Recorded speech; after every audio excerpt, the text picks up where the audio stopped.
안녕하세요. 행복한 하루입니다. 본 화장품법에 따르면 맞춤형 화장품 조제관리사는 맞춤형 화장품의 혼합 소분 업무에 종사하는 자로 규정하고 있죠. 이번 강의는 맞춤형 화장품의 혼합 소분입니다. CGMP 기준으로 볼 때 화장품에서 제조에 해당되는 부분이죠.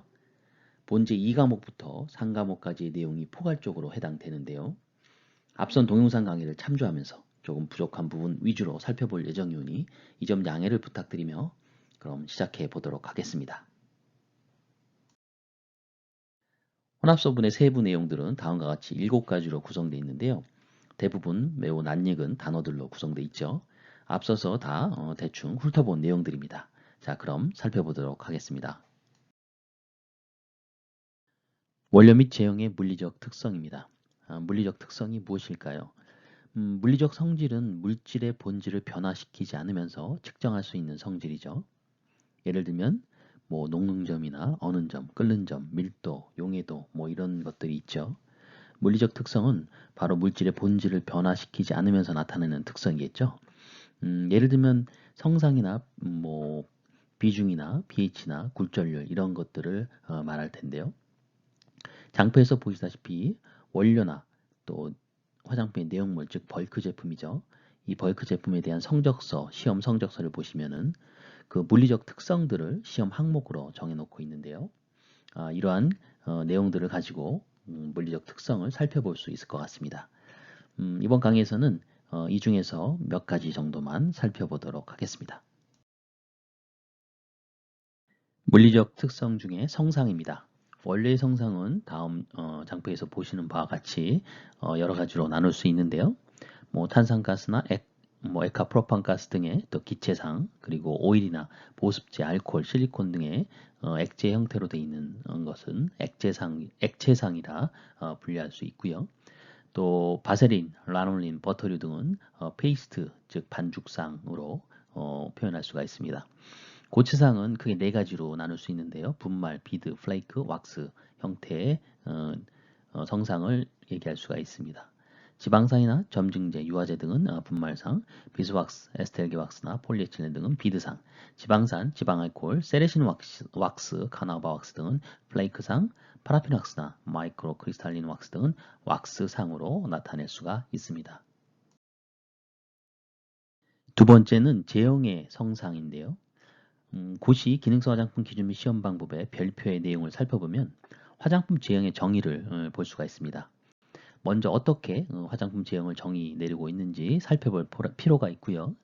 이 기준에 따라 제형의 성상을 구분할 수 있을 것입니다.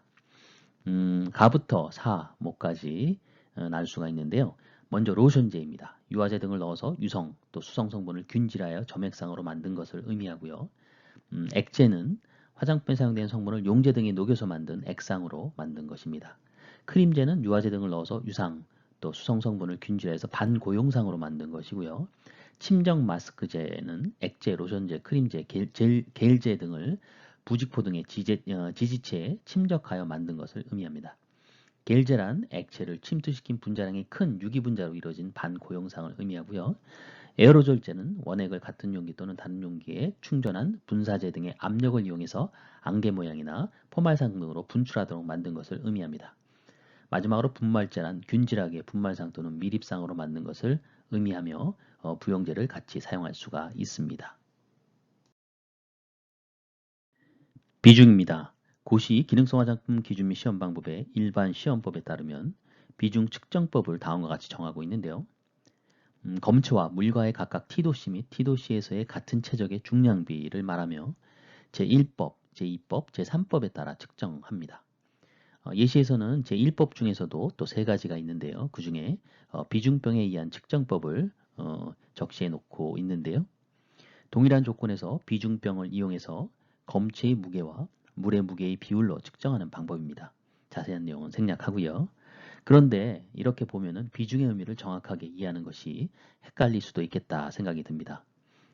다시 설명을 드리면 비중은 밀도와 밀접한 연관성이 있습니다. 즉 밀도는 질량을 부피로 나눈 양이 됩니다. 비중은 기준 물질과 비교되는 밀도의 비를 의미하고요. 따라서 물질이 물에 뜨거나 가라앉는다는 것은 비중으로 판단하는 것이 좀 더 용이하게 설명될 수 있는데요. 즉 비중이 1보다 큰 물질은 물 아래로 가라앉죠. 비중이 1보다 작은 물질은 물에 뜨게 됩니다. 일반적으로 고체 액체의 기준 물질로 4도씨 1기압의 물을 사용하는데요. 물의 밀도가 바로 그 조건 하에서 1이 됩니다. 이 1이 되는 물과 비교한 것이 바로 비중이 되겠는데요. 고체 액체의 경우에 지난 1회 시험에서 이 비중을 이용한 문제가 출제가 되었습니다. 문제 예시로서 비중이 0.98인 액체인 제품이 있는데 표시량이 100ml의 용량, 즉 부피, 비기겠죠. 이 제품의 중량, 즉 질량은 얼마가 될까 하는 문제입니다. 0.98인 비중을 질량과 부피 비로 생각을 해서 제품의 중량, 즉 질량을 구하면 98g이 됩니다.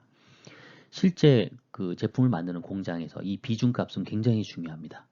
대부분의 그 내용물을 충전을 할 때 이 비중값을 이용한 중량 충전을 하고 있는 경우가 많습니다. 따라서 이 제품에 대한 비중을 측정하는 것은 정확하고 또 현장에 맞게끔 잘 설정이 되어 있어야 합니다.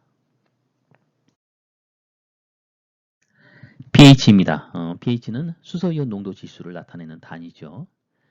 수용상에서 해리된 수소이온의 해리 농도를 그 로그의 역수를 취해서 나타낸 값인데요. 화학에서는 물질의 산과 염기의 강도를 나타내는 척도로 사용됩니다. 따라서 물이 반드시 있어야지만 그 pH를 측정할 수가 있죠. 그래서 물을 함유하지 않는 제형은 이 pH를 측정할 수 없다는 거 상식적으로 생각하시면 될 것 같고요. pH 시험법은 유통화장품 안전관리 기준에 나와 있는데요. 다음과 같습니다. 검체 제2g 또는 2ml를 취해서 100ml 비커에 물 30ml를 넣어서 수용상으로 가온하고 지방분을 녹이고 흔들어 섞은 다음 냉장고에서 지방분을 응결시켜 여과합니다. 이때 지방층과 물층이 분리되지 않았을 때는 그대로 사용하고요. 여액을 가지고 기능성 화장품 기준 및 시험 방법에 나와 있는 pH 측정법에 따라 시험합니다. 다만 성상에 따라 투명한 액상인 경우에는 그대로 측정을 하게 됩니다. pH 측정법은 자세한 설명은 시각적 고시를 참조하시기 바라고요.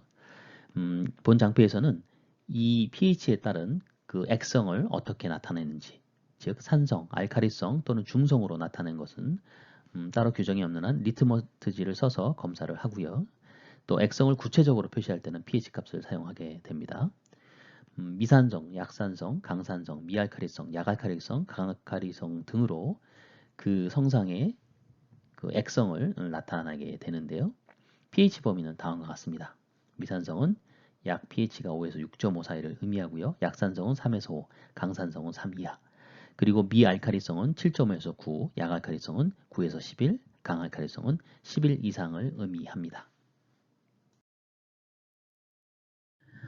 원료의 물질적 특성 중에 중요한 그 굴절률입니다.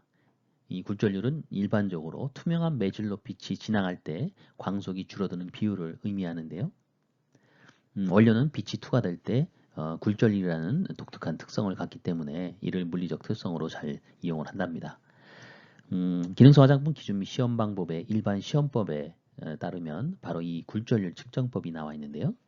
물질의 굴절법은 진공 중의 광의 속도와 물질 중의 광의 속도와의 비이고 또 물질에 대한 광의 입사각의 정형과 굴절각의 정형과의 비이다 라고 되어 있고요. 광선으로 나트륨의 스펙트라 중에서 D선을 써서 온도 T도시에서 측정하였을 때의 공기에 대한 굴절률을 의미한다 되어 있습니다.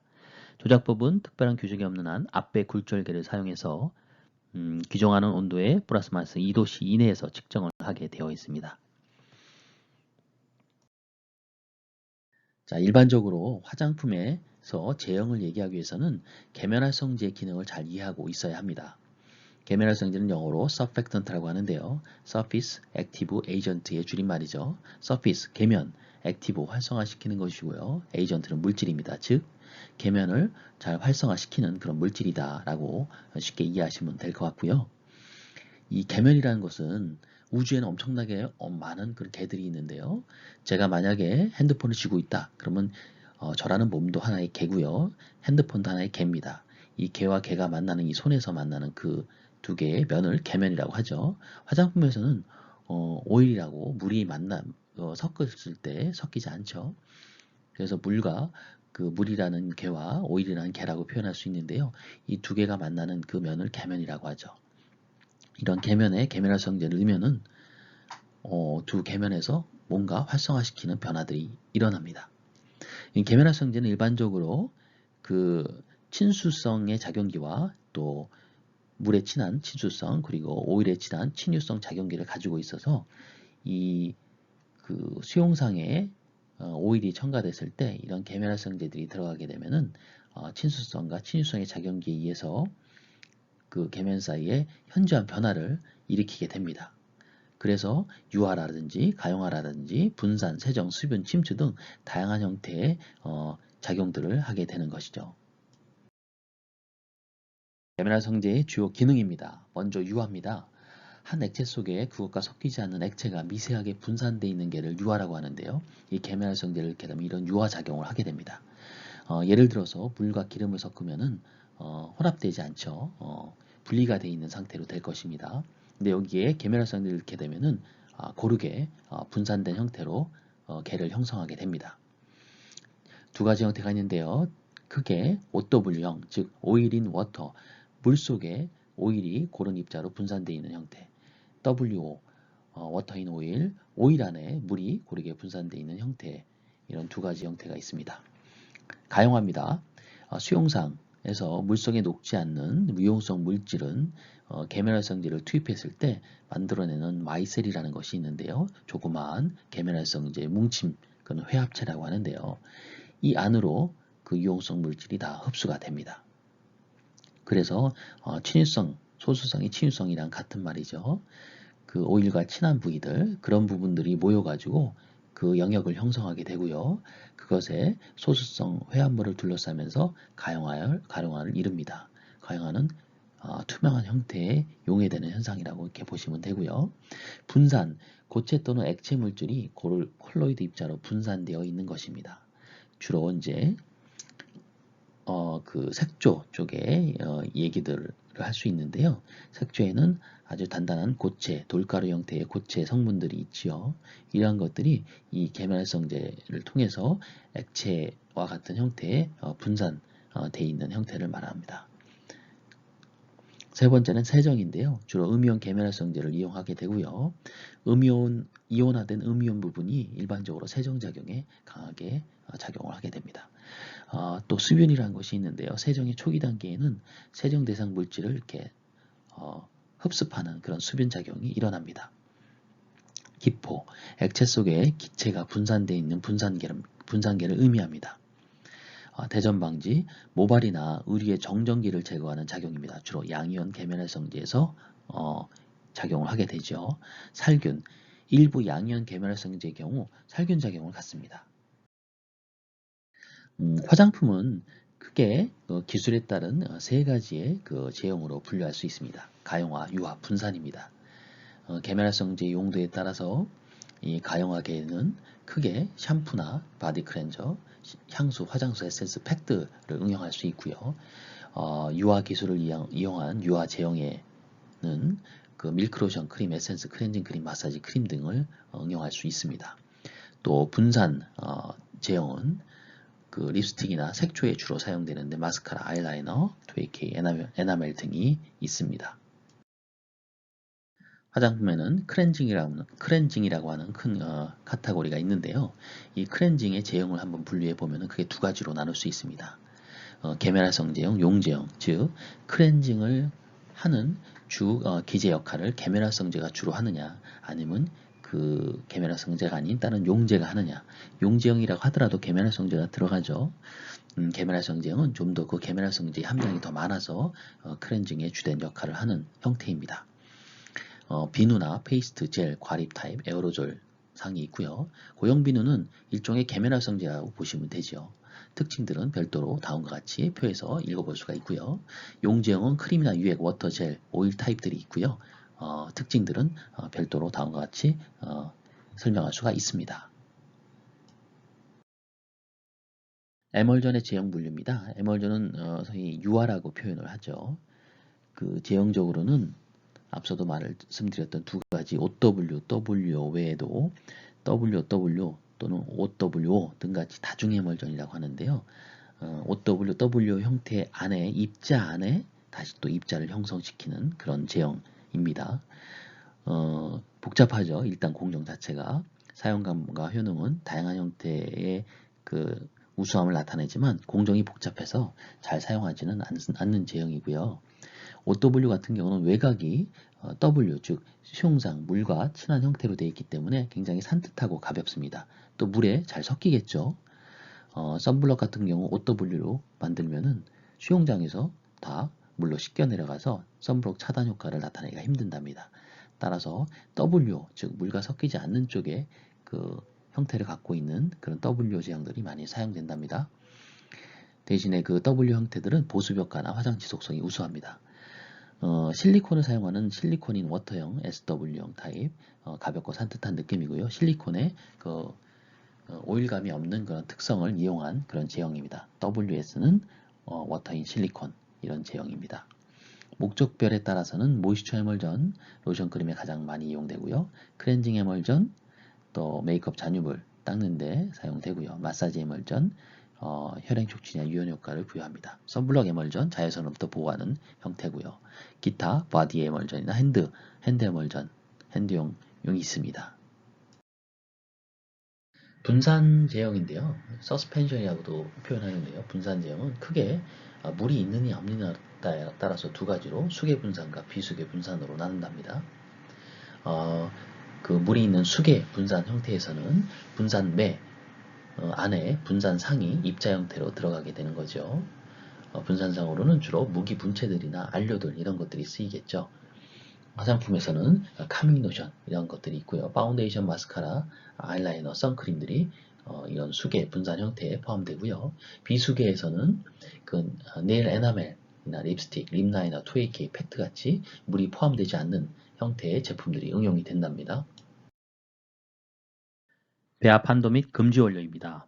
맞춤형 화장품 혼합 소분에서의 배합 한도 먼저 살펴보겠는데요. 사용상 제한이 필요한 원료는 맞춤형 화장품 혼합에 사용할 수 없는 원료이죠. 본 장표에서의 배합 한도는 그 내용을 인지한 상태에서 화장품의 배합 한도 원료를 적은 것이라 이해 바라고요. 본 내용의 화장품 사용 제한 원료에 대해서는 시즌2 제20, 21강을 참조하시기 바랍니다. 맞춤형 화장품 혼합 소분에서의 금지 원료입니다.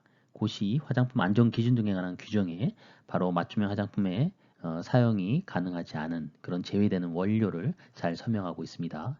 1, 2, 3호 세 가지에 대한 내용 제품 상담 시즌2의 제39강에서 잘 설명하고 있으니 이를 참조하시기 바랍니다.